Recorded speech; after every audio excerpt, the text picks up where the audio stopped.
Welcome back, everyone. Oz here, and today I've got some r/BestOf for you all. Technically, it's Best of r/Predator updates, but that is one hell of a title to put in, so we just call it Best of. As per usual, I'll be reading the post, giving my opinions at the end, and I hope you do so down below in the comments as well. And without further ado, let's jump right into it. Choice Evidence, 1983. It dawned on me that he is a wizard, is their tagline. I stupidly let my mom borrow my car in Houston, and now she's refusing to give it back, and I'm stuck, unable to work. The original OP is Unhappy Smoke, 2038. Originally posted to r/legal advice. Posted August 13th, 2024.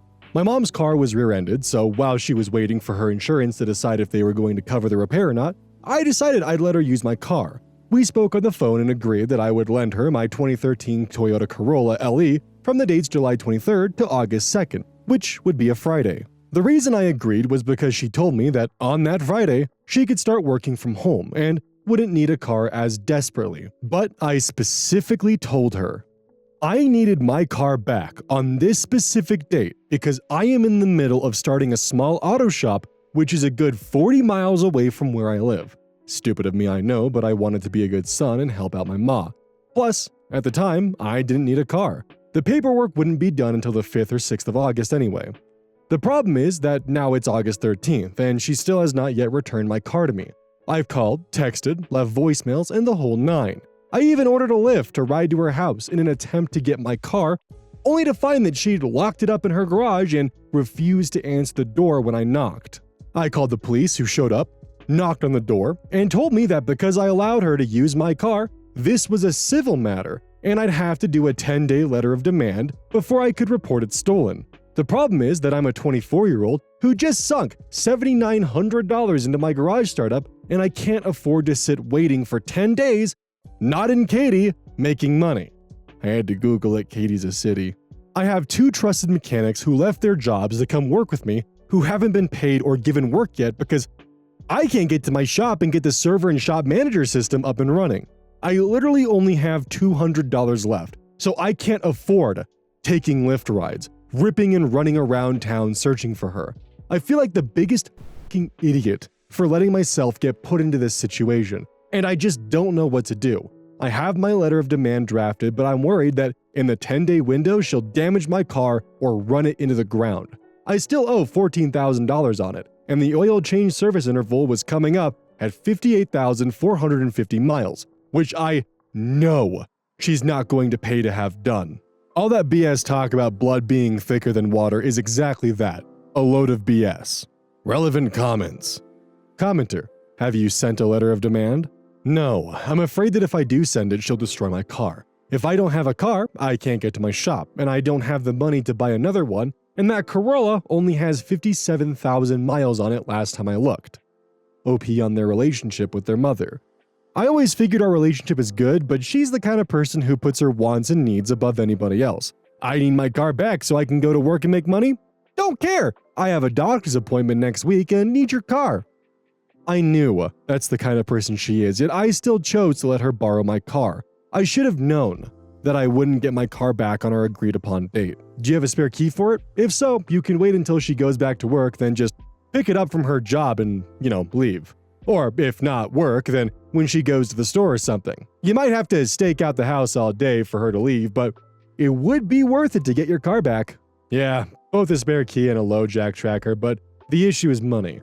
I only have $200 and some change. I know a repo job is going to cost more, plus, because she knows that I want my car back, she's not staying in one place for long periods of time, and when home, she puts it in the garage. Makes planning a grab difficult.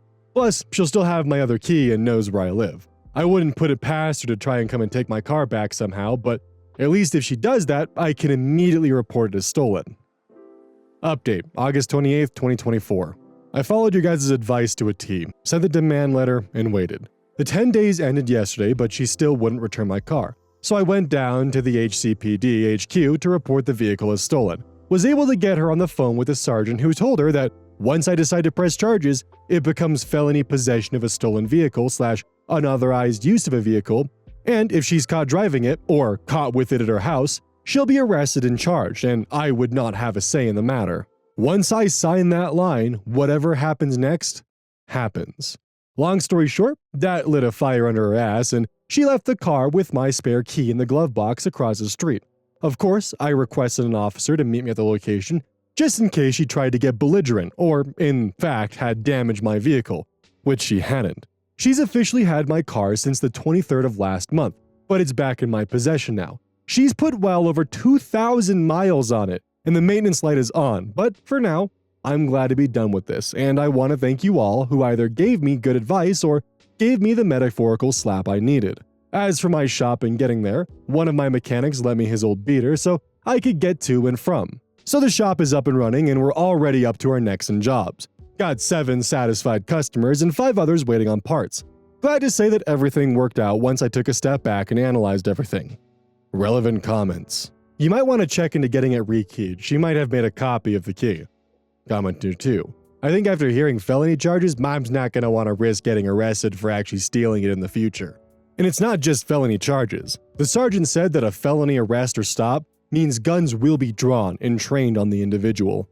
This is definitely the best possible outcome for this kind of scenario. No damage to the car minus any potential damage that could have been done to the internals because of how long the service light was on.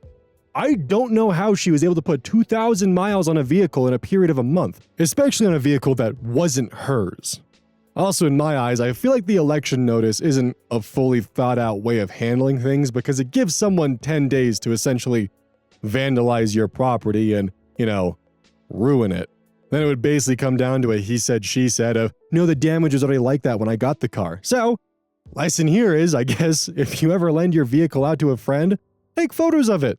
Make sure that you're documenting any current damage, as well as making sure that you have a full documentation of the vehicle's current condition, interior and exterior. So that way, if they for some reason don't return your car and you have to file election demand notice, they do trash your car, you can prove damages. I only assume that's how that works tangentially because that's usually the procedure you go through when renting a car. Speaking of which, I just realized that in 2 months I'll be able to actually rent a car. I'm not sure whether that's exciting or just the realization that I am getting old. Lucy Aria Rose, I'm keeping the garlic, is their tagline. Am I the asshole for asking my husband to cancel his bros-only trip to help me with our newborn after he promised he would? The original poster is Foreign Ostrich 8937, originally posted to Am I the Asshole? Originally posted August 22nd, 2024. This situation has caused a lot of tension between my husband and I, and now I'm questioning whether I'm being unreasonable. I, 30 female, gave birth to our first child, Olivia, 2 months ago. Being a first-time mom has been beautiful and overwhelming. My husband, Jake, 32 male, was incredibly supportive during the pregnancy and promised that after Olivia was born, he would be there for me every step of the way, especially during those challenging first few months. Before Olivia was born, Jake and his friends had been planning a bros-only trip for this summer, a week-long vacation to a cabin in the mountains for hiking, fishing, and bonding. When the trip was being discussed, I reminded Jake that Olivia would only be a few months old and we would be deep in the newborn phase. He reassured me that if things got too rough, he would cancel the trip and help me out, and I trusted him. Now that Olivia is here, things have been harder than I anticipated. Between the sleepless nights, breastfeeding struggles, and just trying to adjust to motherhood, I've been feeling overwhelmed. Jake's been helpful, but I can tell he's excited about his trip, which is coming up next month. Last week, I asked Jake if he would consider canceling the trip, reminding him of his promise. I told him that I'm struggling and that having him gone for a whole week would be really tough on me. He seemed surprised and a bit hurt that I was asking him to cancel. He said he's been looking forward to this trip for months and that he needs a break too. He also pointed out that his parents live nearby and could help if I needed support while he was away. I understand that Jake needs a break and wants to spend time with his friends, but I can't help feeling like this is a time when I really need him by my side. I tried to explain that while I appreciate his parents' help, it's not the same as having him here. Jake said that I'm being unfair by asking him to cancel the trip after all the planning that went into it, and that I need to trust him to make sure I'm supportive, even if he's not physically there. Now, we're at a bit of a standoff. Some of my friends think I should let him go, saying that it's important for him to have some time away, especially after all the stress of becoming a new dad. But others agree that it's too soon for him to take off for a week, and that he should prioritize being home with me and Olivia.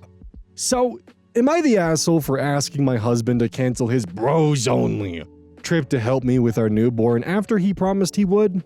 So before we get into the comments, I just want to give my 2 cents here. I would say definitely not the asshole. The wife is definitely in the right to be upset about this. I think Jake is definitely being a bit short-sighted and getting a little overexcited of having a trip with his buddies where he's going fishing, hiking, and just, having a week with the bros. Who wouldn't be excited for that? However, he did make a promise to his wife. She went through a lot. She had to go through a pregnancy. For God's sake, she had to go through labor. I mean, she's breastfeeding. Not to mention, they're new parents and he made a promise to his wife. So yeah, he should definitely be there for her. I can understand why he's excited and disappointed about possibly having to cancel the bro trip, but at the same time, he made a promise. So he should definitely be home for OP. So let's find out what happened. Top comments. Fancy and Fab. You were uncomfortable for 9 months. You went through labor. You're now breastfeeding. What the f does he need a break from? He was a giant asshole when he even planned this trip. He was a bigger asshole when he lied about canceling. And he's the giant, gaping, insanely awful asshole now that he thinks it's unreasonable for you not to want him to be gone for an entire week when you're already overwhelmed. It doesn't seem like you'd want his parents to stay for that week while he's gone.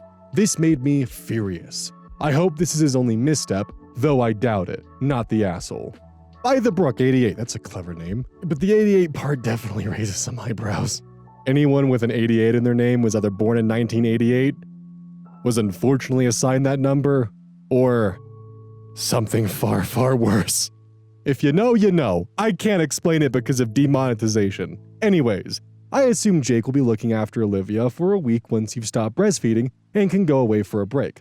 Let Jake know that if he uses his parents as free childcare, it'll result in a further week of rest being required. Jake seems oblivious to the struggles you're facing with your child and selfishly prioritizes his own needs after you and Olivia.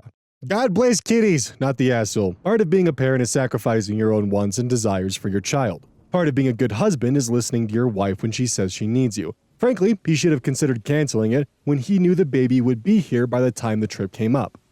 OP is voted not the asshole. Edit same day, same post.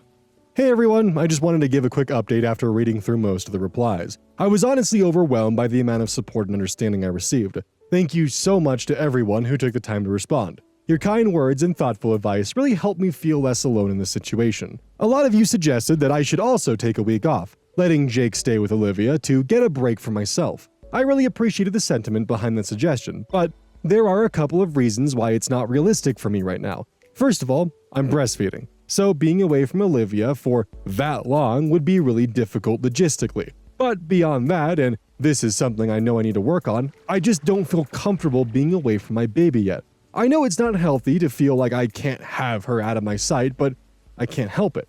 I guess it's just that new mom anxiety that's really hard to shake.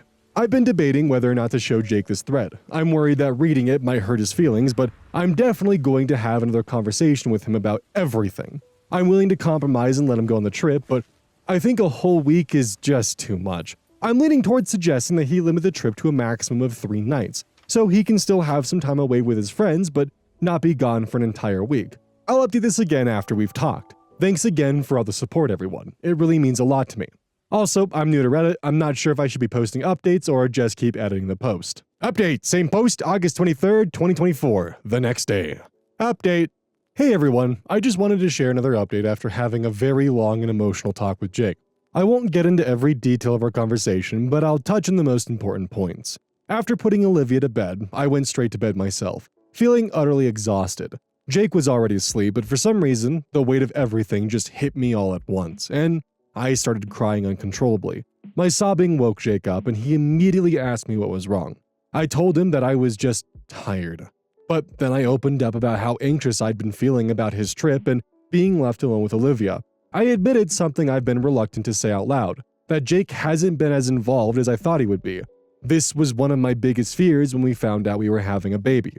For context, Jake has a rocky relationship with his own dad. I won't go into detail about why his dad isn't the best, but his mom, my mother-in-law, remarried when Jake was in middle school, and his dad wasn't very present in his life. Jake has expressed to me before that becoming a father was scary for him because he's afraid of being a bad one, just like his dad. When he first told me that, I thought it would make him into a great father because it showed how much he cared about being a good dad long before we were even pregnant. When I vented to him about all of this, at first, he tried to defend himself. He admitted he's been freaking out about having a baby for so long and just didn't want to tell me. He said he didn't want to stress me out while I was pregnant because he knows how much I've always wanted to be a mother. Hearing him say that made me feel guilty, like I hadn't seen how much he's been struggling internally. I had tried to convince him that he was going to be a great dad when we had this conversation long ago, and now it all felt more complicated. I thought to myself, this can't go on much longer. I realized that if he was going to keep pulling away like this, I didn't know if I could handle it. So I asked him, is this what our life is going to look like from now on? Me with Olivia and you away. Because if it is Jake, then I don't think I can continue on like this. Jake told me to calm down and assured me that he wasn't going anywhere. Then he got really emotional. He even started to tear up. He said he didn't want to turn into his dad and that he hadn't realized that going on this trip could be a preliminary step toward becoming the absentee father he feared he might be. He apologized for not considering me and Olivia as much as he should have. Long story short, Jake called his friends and told them he wouldn't be able to make the next trip. He's even started planning a little family getaway for the three of us next year when Olivia's a bit older. It was a tough conversation, but I feel like we're on the same page now and I'm hopeful that things will get better from here. Thanks again to everyone for your support and advice. It's been an emotional roller coaster, but I'm grateful for this community helping me navigate it. Okay, so before I say any of this, I am 100% in agreement that the husband should have canceled the trip and should be there to help the wife. So please remember that, because right now I'm looking at the comments on this post and I'm gonna be honest, I'm so fucking confused, man. Every comment is shitting on Jake, and not just a way where it's like, yeah, it was selfish of him to keep wanting to go on the trip. It's stuff like, yeah, he's always going to be a bad father and you should be prepared to be a single mother. What the is going on? It feels like you can't even have a single flaw as a human being or else Reddit's gonna put you up on a fucking cross. Yeah, Jake up, but he's doing what he can to make up for that and doing what he can to be there and realizing that he was on the way of repeating the sins of his father and doing what he can to not end up like that. We don't know what their day-to-day life looks like. We don't know if Jake wakes up in the morning and is taking care of the child in the mornings and the wife takes care of the child at night. We don't know what's going on. We don't have any fucking information at all beyond just the fact that Jake planned a trip and was a little bit selfish about it. But Reddit seems to just fucking want this dude on a cross. And I don't understand because, yeah, the wife did have a breakdown and that's not good. But at the same time, she hadn't fully communicated to Jake how much this was bothering her to the point where even in her own Reddit post, she's saying, I want to have a talk with him and tell him that I'm only okay with 3 nights instead. So Jake had no idea what was going on. And I'm sure the wife barely knew what was going on either, to the point where she had to have a breakdown and she didn't know what was going on. Hell, by basically her own admission.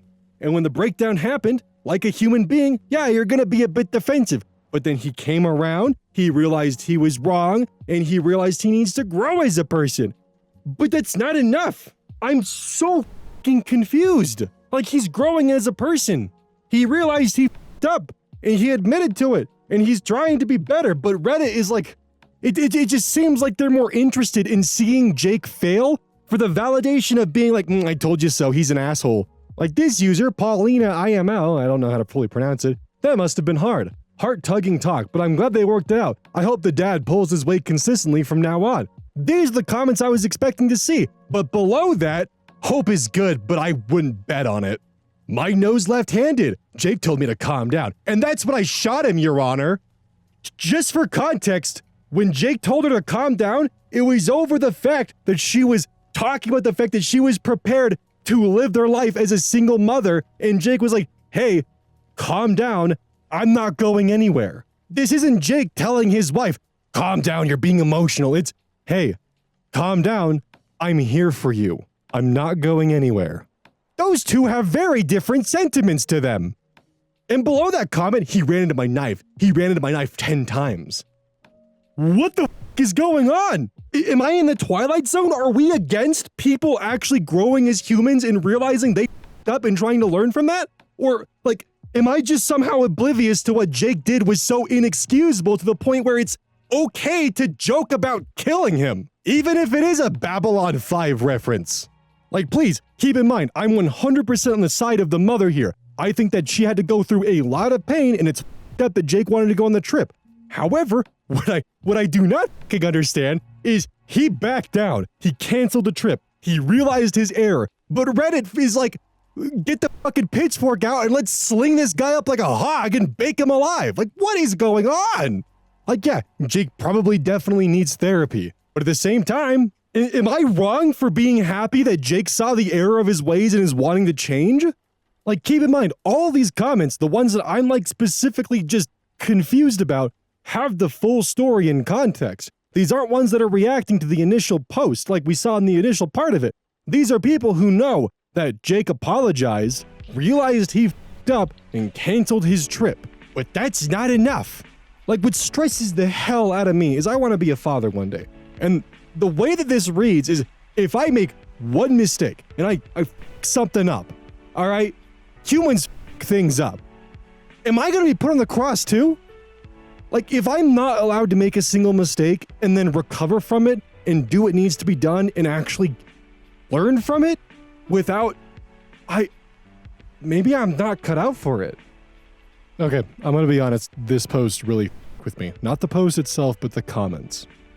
I've previously joked a lot about how over the smallest inconvenience, Reddit will jump to no contact. And I spent a lot of time trying to figure out with the original audio and just outside of recording, trying to figure out what I might be missing. So I went to the original post. I found this comment, and I think it's really important for the context here. And I also want to add, this comment was made without the update of Jake canceling the trip. Not the asshole. Whoa. A lot of dump his ass, he's a child comments here. I'm surprised by all the hate. Coming from a mama here, where both me and Hubs go on friend trips, here's my take. This is a mismatch of expectations and no one's fault. His promise to cancel if it gets bad was a worst-case catastrophic contingency in his mind and likely wouldn't happen. As such, he's been looking forward to this trip for months. Now, close to the finish line, expectations have shifted, and we're pulling the reverse Uno card trying to get him to stay home, which, understandably, is upsetting. Imagine you are looking forward to a girl's trip for months and suddenly he turns to you with the same narrative. And yes, all the folks here confirming you have it worse after pushing a watermelon out of you and that you deserve a break. You do. Make sure you're giving yourself those opportunities. From experience, you need to demand and plan these yourself since no one is doing this for you. Sigh. And while men don't have it as bad, taking care of a newborn is hard all around, and it's okay for men to feel overwhelmed and need a break too. Now, you understandably feel stuck and betrayed because he needs a break, as if you don't. And you don't want to be the bad guy preventing him from going with his friends. I can't imagine you don't want him sulking and blaming you for missing the trip. It's human. But you also don't want him to just up and leave you all alone in newborn hell for a week, where he comes home to a wife that righteously hates his guts. It all sucks, and I'm so sorry you're in this spot. If I were in your shoes, I would ask Hubs to secure his parents, your family, friends, any additional assistance, get sister.com if it needs to be, in the most over-the-top fashion so that you don't even miss him when you're gone. And I don't mean, oh, they're around, just text them if you need anything. I mean, he's got them coming over at organized time blocks to help you throughout the day, every day. Meals planned out, someone to help at night, even etc. There's a whole fucking calendar dedicated to this. Set him on that task so that he can earn the trip and feel okay that you are fully supported while gone. If he can't do those things, then he can't justify leaving you alone for the whole week given how much work a newborn takes. I will never accept Hubs just blowing me off for a boys' trip and leaving me on my own and vice versa. Every trip we've taken, we all do things to make sure our partner and kids are well taken care of, so there's no resentment. Tell him this. You want him to have fun but don't want to hate him for it. So get him to help you. And while you're at it, start looking for stuff to do yourself so you have something to look forward to. Heart emoji. Best of luck. So to me, this sounds like a voice of reason, but all the comments below that agree with this take are downvoted into oblivion. What am I missing? Seriously. Direct Caterpillar 77. Satan is not a pogo stick, is their tagline. The title they've used is OP's girlfriend prank is evil. Originally posted by no_necessary 2241. Originally posted to Am I the Asshole? Content warning for choleraphobia, fear of clowns, emotional and past trauma. The original post title was Am I the Asshole for Telling My Girlfriend to Leave Me the F*** Alone? Posted May 11th, 2024. My girlfriend, 24, and I, male 25, have been dating for 2 years a week prior to this post. She and I spend a lot of time together and know each other very well. I've had some relationship issues in the past, so I'm very forward and communicative because of situations I've been in relationships in the past. I'm irrationally afraid of clowns. I have to emphasize the irrational part. My dad used to watch scary movies when I was a kid, and It was one of his favorites. This movie has had such an impact on my life that I have been to the hospital for panic attacks because of incidents with clowns in which my girlfriend was there for. We went to a haunted house, and long story short, I was very affected by the clown portion. Ultimately, I say this to say she knows of my fear and the effect it has on me. We had a pretty big argument over her not working the past month. She brought up a feeling of stagnation and depression, and I attribute it to her unemployment as, in my experience while working sucks, being productive is a very big driver in motivation and overall mental health. I am a very blunt and forward person and struggle a bit with empathy, so looking back on it, I was a bit rude. She took this as me saying she was lazy and nonchalant about her career. Ultimately, I'm not concerned about that. While I do want her to be successful, I more want her to be happy. I assume she felt attacked, and instead of communicating this to me, and us working it out, she internalized it and has taken to retaliation. After a long night of socializing with our friends, we went back to my apartment. She turned on a movie and we sat together watching it for a while. I drifted asleep and was soon awoken by her in a full clown Halloween costume. This was one of the most terrifying and frightening experiences I may have ever had. Falling asleep with someone I'm completely vulnerable and have a lot of trust for, to be awoken by my true worst fear, sent me to a full-fledged panic attack. I couldn't breathe. In my own home, nonetheless, and I was paralyzed by fear. She not only targeted my weakness, but continued tormenting me, while I hyperventilated and I was soon in tears, curled up on the floor, struggling to breathe. After what felt like years, truthfully 5 minutes, she took off the costume trying to comfort me and bringing me an inhaler, but started saying that was how I made her feel after speaking about her not having a job. I really love her.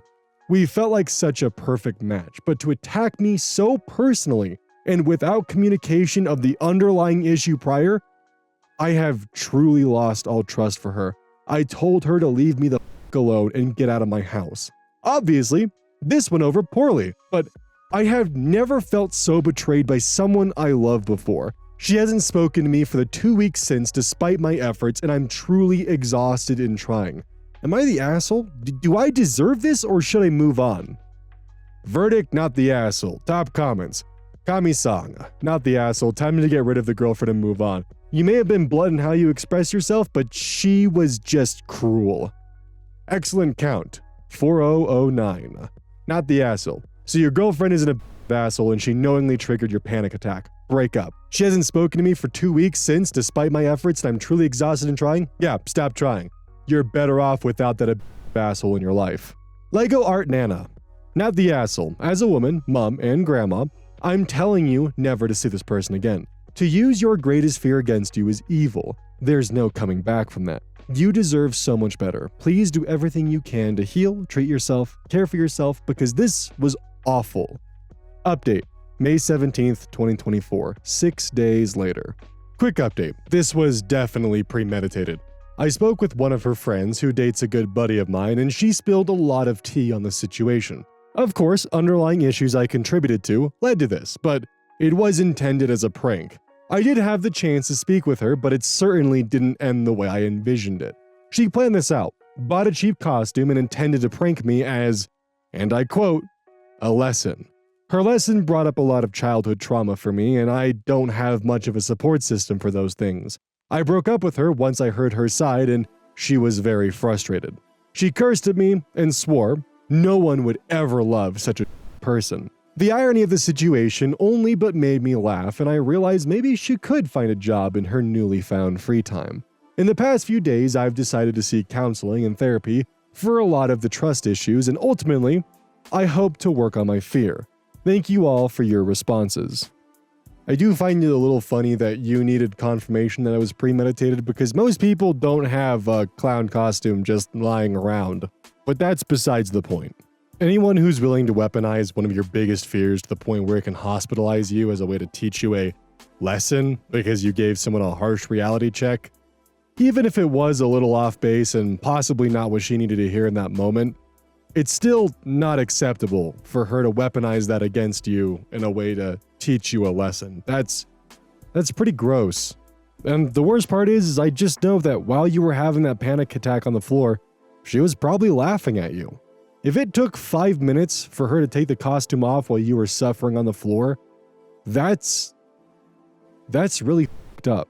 Moving on is definitely the right choice. I understand that even after being essentially together for 2 years, this is not a fun way for things to end. That's 2 years of your life that essentially got wrapped up with a clown prank and, nearly a trip to the hospital, all because she wanted to quote-unquote teach you a lesson. That's not fun, but there's also no recovering from that. I don't think I could ever re-enter a relationship with someone after they weaponized one of my greatest fears against me and then mocked me for it and told me it was to teach me a lesson. All I can really do at this point is wish you well in your future endeavors because you got a lot of rebuilding to do after her bull. Hey, welcome to the outro. Don't forget this whole thing is basically brought to you by GamerSupps. If you like caffeine, then I can't recommend GamerSupps enough. Use code Oz at checkout to support the channel. And I do actually use this product. It's replaced all other sources of caffeine for me because I feel good. It doesn't have any of that extra stuff that a pre-workout blend might have. It's with a couple of the extra things to make it so you don't crash as hard. It's good. I like it. Personally, if you really want a good flavor, try the Soda Pressing Pear or even the Dragon Fruit Punch. Those two are my personal favorites right now.